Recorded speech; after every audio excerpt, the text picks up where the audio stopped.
पहाड़िया गांव के आर्थिक सुधार के लिए और पहाड़िया गांव के विकास के लिए पीएम जनमन योजना के तहत ये सड़क बनाई जा रही है। एक सड़क बास्को मारीडीह से लाठी पहाड़ तक करीब 2.41 किलोमीटर है, जिसकी लागत करीब 1 करोड़ 98 लाख 68 हजार के करीब करीब बताई जा रही है। बताया जा रहा है कि ये रोड आजादी के बाद से ही नहीं बना था। लोगों को काफी दिक्कत मुश्किलों का सामना करना पड़ रहा था और यही वजह है कि लोग आजादी के बाद से इस रोड के लिए काफी चिंतित है। हालांकि सरकार ने इस दिशा में पहल की और RWD के तहत ये रोड जो है बनना शुरू हुआ। अब लोगों में एक आस जगी है कि निश्चित रूप से इस रोड के बन जाने से इस गांव का नहीं बल्कि इस पूरे इलाके का विकास हुआ। हम एक चीज यहाँ बता दें कि पहाड़िया जनजाति एक ऐसी जनजाति है जो विलुप्त के कगार पर खड़ी है। हालांकि सरकार इन पहाड़ियों के विकास के लिए कई योजनाएं तो चला रही है, लेकिन उसका सीधा असर कहीं दिख नहीं रहा है। अब सरकार ने जो नई सरकार है, अब नई सरकार ने इस इलाके को अपने नजर डाले हैं और यहाँ से अब सड़क बनना शुरू हुआ है। आप देख सकते हैं कि ये सड़क जो है अब शुरू हुआ है। 2.41 किलोमीटर ये सड़क बनेगी। निश्चित रूप से पहाड़ों के बीच से ये रोड जा रहा है। करीब 200 से ज्यादा पहाड़िया परिवार है जो इसका सीधा लाभ मिलेगा। सड़क के बन जाने से निश्चित रूप से यहाँ पर लोगों के जो समस्याएं हैं, जो यहाँ से गांव तक या मार्केट तक जाने का, साथ ही अस्पताल तक जाने का, ये समस्याएं दूर होगी। पहले ये था कि लोगों को कई समस्याएं का सामना करना पड़ता था। लोग पहाड़ों से अपने खाटों में पेशेंट को उतार कर नीचे तक लाते थे, तब जाके जो है एम्बुलेंस उसको आगे तक अपने हॉस्पिटल तक उन पेशेंट को ले जाना पड़ता था। हमारे साथ कई लोग हैं, उनसे ही सीधा जानने की कोशिश करेंगे। ये बताइए कि ये सड़क बनना शुरू हुआ है, अब क्या लगता है कि गांव में विकास होगा? होगा विकास तो होगा। सड़क बन रहा है तो विकास होगा ही। कितना मुश्किल पहले होता था? बहुत मुश्किल हो रहा था, जाने का रास्ता नहीं था पहले। आप तो गांव की बहू है, आप जब आई थी तो क्या लगता है कि आपको पहले ही छोड़ दिया गया था क्या? नहीं, यहाँ तो रोड भी नहीं था। जब मेरा शादी हुआ था तब तो पहाड़ उधर से चढ़ा के लेके आया था, पहाड़ तरफ से रोड ही नहीं था तो कहाँ से चढ़ेगा गाड़ी। अब उस अवस्था में कैसे आई आप? ऐसे पैदल ही आना पड़ा। पैदल आना पड़ा था। हाँ। तो ये ललिता देवी थी, उन्होंने कहा कि चूंकि जब मेरी शादी हुई थी तो उन्होंने कहा कि पैदल आना पड़ा था, चूंकि ये इलाका उबड़ खाबड़ था। हमारे साथ और कई महिलाएं हैं, उनसे भी हम जान लेते हैं। आप भी इस गांव के बहू हैं, बताइए कितना दिक्कत हो रहा है? पूरा दिक्कत है चले अमगार तो जोर जला था, पूरा दिक्कत है चले मानस ननी हाट नहीं ते पूरा मुश्किल है चला लाठी पड़ा नहीं नबाई ते पूरा कोई खाटी छोटा की नबाई ते चला पूरा बोक लगते चले कोई मरी हो जीते चला नहीं जीते पूरा मुश्किल पूरा नचारत अच्छी लुखने रोड तो हो तो बढ़िया हो रोड हो तो बढ़िया है किसी ये अमगार आरो पूरा पानी कंट्रोल आछे रोड तो हिले अमक पानी चाहिए पानी कंट्रोल आछे अमगार दिके खेत तो टंकी आछे और दिका नल आछे कारो नहा आछे अमक पानी चाहिए। तो ये क्या टंकी चल रहा है अभी? हाँ टंकी चलो हटा तो कारो घर नल कारो घर नहाई नल नहीं है। का अमक पानी पूरा हड़ताल आछे पीतो का पानी कौन घड़ी पूरा हड़ताल हो अमक पानी चाहिए आरो बस। तो ये अंजलि देवी थे। निश्चित रूप से उन्होंने कहा कि चूंकि जब रोड नहीं बनेगा तो निश्चित रूप से विकास में कहीं ना कहीं कमी खलेगी और यही वजह है कि यहाँ पर टंकी रहते हुए भी जो है लोगों को पानी के लिए कई समस्याओं का सामना कर। हमारे साथ और एक महिला है, ये बताइए ना कि अब जो रोड बनेगा कितना लाभ होगा? बहुत लाभ होगा। बताइए क्या लाभ होगा? के मतलब कि हटिया बाजार जाने के लिए तकलीफ हो रहा था तो अब नहीं होगा और जो बीमार लग रहा था किसी को तो लेके भी नहीं जा पाते थे। अब दिक्कत नहीं होगा। हाँ दिक्कत नहीं होगा और पानी का बहुत दिक्कत हो रहा है यहाँ पर देवी। तो ये थे रीता देवी। हमारे साथ एक प्रधान भी है, उनसे भी हम जानने की कोशिश करेंगे कि लाठी पहाड़ का जो है क्या कहानी है? लाठी पहाड़ क्या है, ऐतिहासिक क्या है, पहले ये बताइए। लाठी पहाड़ में ऐतिहासिक यही है कि मैंने हम लोग का 1942 में जो भारत छोड़ो आंदोलन चला था, उस समय से जो है हम लोग का ऐतिहासिक जगह माना जाता है। लेकिन कोई यहाँ इस ऐतिहासिक जगह को ध्यान नहीं देते थे। हम लोग जब कुछ होशियार हुए तो मैंने हम लोग सोचे कि नहीं, इसको विकसित करना बहुत जरूरी है। हम लोग 26 जनवरी और 15 अगस्त में उस जगह पर आज भी झंडा फहरा रहे हैं। उसमें सेब मिठाई बांटते हैं, वहाँ पर खिलाते हैं। मोटा मोटी 300-400 का भीड़ रहता है वहाँ। क्या घटना हुई थी? वहाँ पर गोलीकांड चला था ये अंग्रेजों के साथ। एगो इधर का सेना लोग मार दिया कुत्ता, वो लोग उसी समय फायरिंग करना शुरू किया। 1-2 आदमी को लग गया फायरिंग।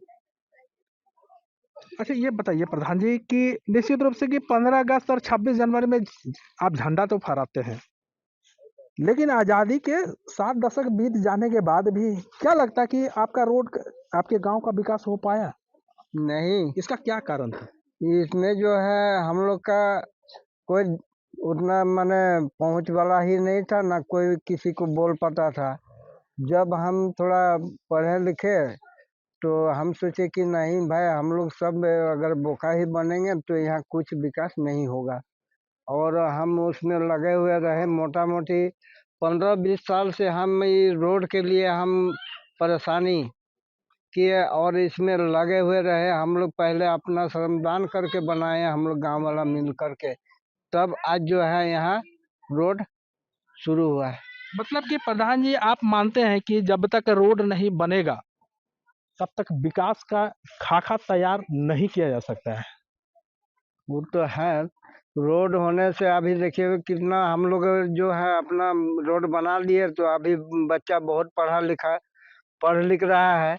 बहुत माने एक आध तो नौकरी भी चला गया, नौकरी करने के लिए एक आध तो पढ़ रहा है अभी। एक आखिरी सवाल ये बता दीजिए प्रधान जी, जब रोड नहीं बना था तो कितनी समस्याएं सामना करना पड़ता था? बहुत समस्या था। यहाँ रोड नहीं था तो कुछ नहीं था।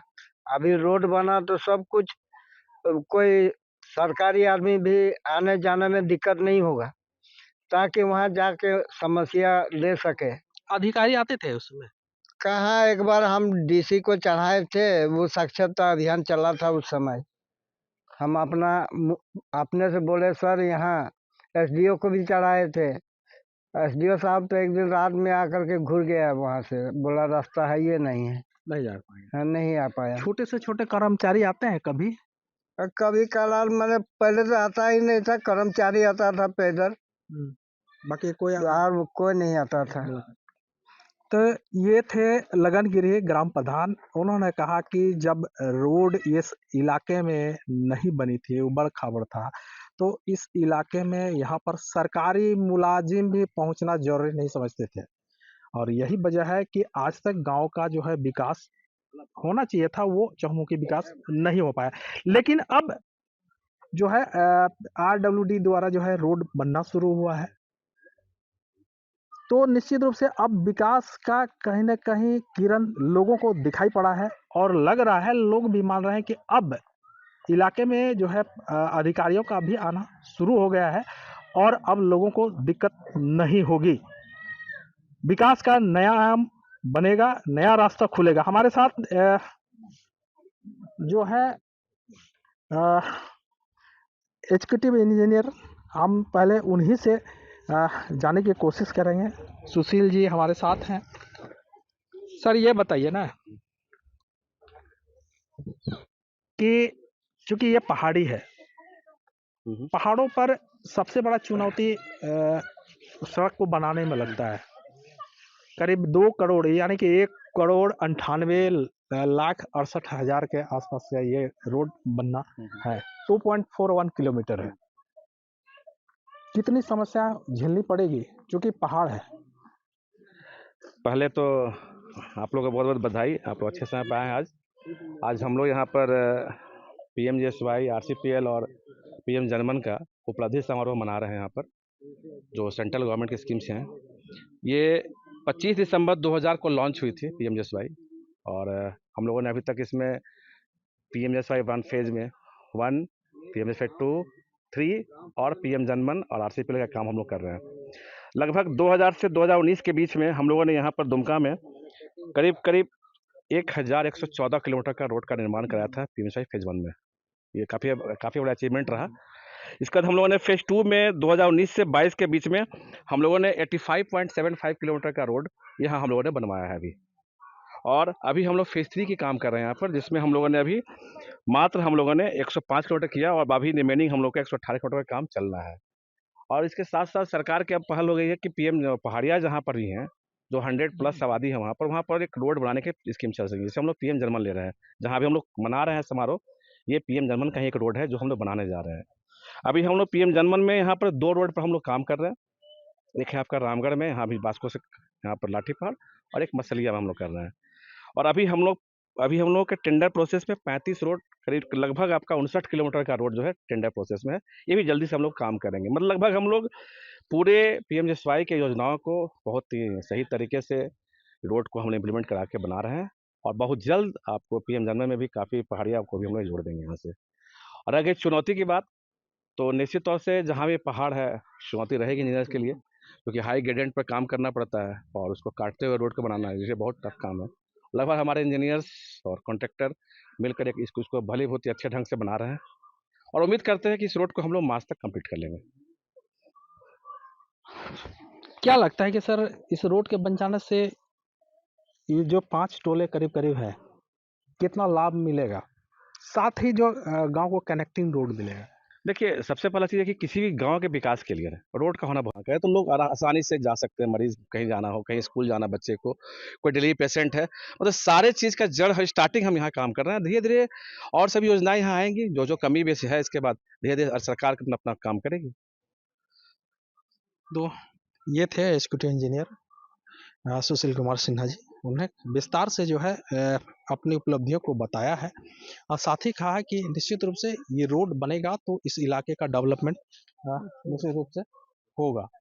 लोगों के पास सीधे कार्यक्रम को लेकर पहुंचे। हमारे साथ अभी मौजूद हैं AC साहब, उन्हीं से हम जानने की कोशिश करेंगे। ये बताइए सर कि ये कार्यक्रम किया जा रहा है आज लाठीपहाड़ में, ये पहाड़िया इलाका है, जी जी, क्या जागरूकता में क्या आप लोग मैंने ये जागरूकता फैला रहे हैं हम लोग कि ये लोग जागरूक हो कि हमारे रोड बन जाने से क्या क्या इन लोगों को सुविधा होगी और भविष्य में इन लोगों का जो है और सब सुविधा की ज़रूरत होगी, हेल्थ सब सेंटर की ज़रूरत होगी, स्कूल की ज़रूरत होगी, हॉस्पिटल और सब कोई चीज़ ज़रूरत होगी, तो जागरूक हम लोग कर रहे हैं कि रोड इस तरह बना है। आप लोग फिर रही थी जिला से मांग कीजिए कि हम लोग को ये सब सुविधा हो, रोड बन जाएगा, लोग जागरूक सब जुड़ जाएगा। हमारे गाँव 3 टोला जुड़ता है, यहाँ थी है अपने लाठीपहाड़ में 2 टोला है, वो जुट जाएगी। कम से कम हम लोग 250 से लगभग ये जनसंख्या है हमारा है 2 टोला में। ये रोड बन जाने से हम ये पहाड़िया लोगों को सुविधा होगी। सर ये बताइए ना कि ये 23 से 25 तक जनमन योजना के तहत जो है जागरूकता कार्यक्रम कर रखा गया है, पूरे संथाल में कितने रोड होंगे?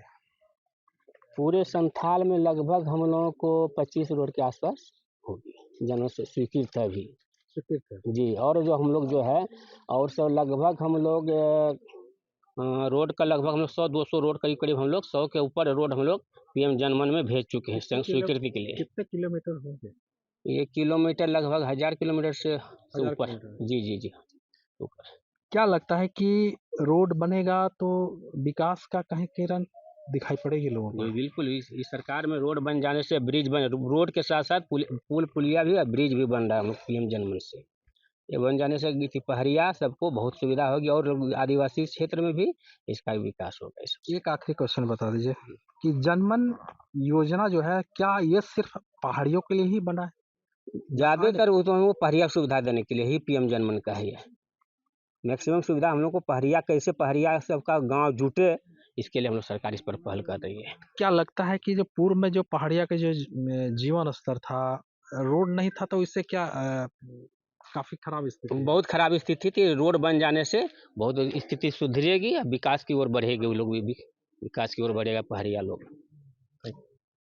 तो ये थे AC साहब उन्होंने निश्चित रूप से कहा कि चूंकि उनका कार्यक्रम सिर्फ जनमन के तहत जो है जागरूकता फैलाना ही नहीं बल्कि लोगों को जागरूक करना है और उन पहाड़िया इलाकों में भी रोड बनाना है ताकि जो रुके हुए विकास जो है वो द्रुत गति से आए और लोगों का विकास हो। और हम आपको थोड़ा सा दिखाना चाहेंगे और आप देख सकते हैं कि इलाके में जब रोड नहीं बना तो क्या अवस्था था। इन पहाड़ियों के घर को देखिए, लगता नहीं है कि कोई अधिकारी यहाँ आए होंगे। आज भी ये मिट्टी के बने हुए हैं। हालांकि सरकार ने पहाड़ियों के लिए कई योजनाएं तो लाती है, धरातल पर उतारती भी है, प्रतिवर्ष करोड़ों रुपया खर्च करती है। बावजूद इसके कि आप देख सकते हैं कि इन पहाड़िया लोगों का स्थिति क्या है, कितना बुरा है स्थिति। आज ये झड़ झांगड़ और मिट्टी के टूटे फूटे जीर्ण शीर्ण अवस्था में जो है रह रहे हैं। उम्मीद की किरण बनी है, चूंकि अब विभाग ने रोड तो बनाया है तो निश्चित रूप से एक उम्मीद की किरण नजर सामने आने लगी है। लोगों में भी आस जगा है कि अब अधिकारी आएंगे। हम एक लोगों से पूछ भी लेते हैं ना कि भाई ये बताओ, ये पहाड़ का रोड जब पानी उतरता है तो कैसा उतरता है, कैसा लगता है? पानी पूरा तूफान आता है सर। पूरा तूफान होता है। हाँ, कैसे रहते हैं आप लोग ये मिट्टी के घर में? ऐसे भी रहते हैं। जिंदगी तबाह हो गया है। कोई अधिकारी भी यहाँ नहीं आता है। नहीं नहीं, कोई आवास भी नहीं मिला है, नहीं कोई लाभ भी नहीं मिला है। क्या नाम हो आपका? रासूलाल। तो ये रासूलाल देहरी थे और निश्चित रूप से उन्होंने कहा कि कोई लाभ नहीं मिला है। इसका मुख्य कारण है, एक बात ने कार्यपालक अभियंता ने सही कहा कि किसी भी गांव के विकास के लिए सड़क का होना अति आवश्यक है। ये भी बात भी हम भी मानते हैं, लोग भी मानते हैं, सरकार भी मानती है। और निश्चित रूप से जब सड़क नहीं बना तो आप थोड़ा सा हम दिखाएंगे। जरा घर को देखिए, झाड़ झांगर के घर है, पूरी तरह ये जो है झाड़ झांकर बनाया गया है। तो इससे आप विकास का पैमाना तय कर सकते हैं कि सरकार के जो मुलाजिम आखिर आकर क्या लगता है कि इन इलाकों में नजर रखते होंगे? नहीं, आप सीधे इस इलाके को देख के बता सकते हैं। तो निश्चित रूप से जो है लोगों में एक आस जगी है। अब लगता है कि अब गांव का विकास होगा। लोगों को जो है अपने मरीजों को कांधे में लाद कर जो है रोड के नीचे नहीं ले जाना पड़ेगा। अब सड़क द्वारा जो है सड़क में एम्बुलेंस भी आएंगे, बच्चे भी पढ़ने जाएंगे और लोग भी जो है आसान तरीके से मार्केट भी जा सकते हैं। तो निश्चित रूप से आवागमन होगा, कनेक्टिंग होगी, लोगों में विकास बढ़ेगा। अब देखना यह है कि इस रोड के बनने के बाद भी आखिर गांव की क्या स्थिति रहती है, इस पर हमारी नजर बनी रहेगी। दुमका लाठी पहाड़ से विकास प्रसाद शाह, एबीपी न्यूज।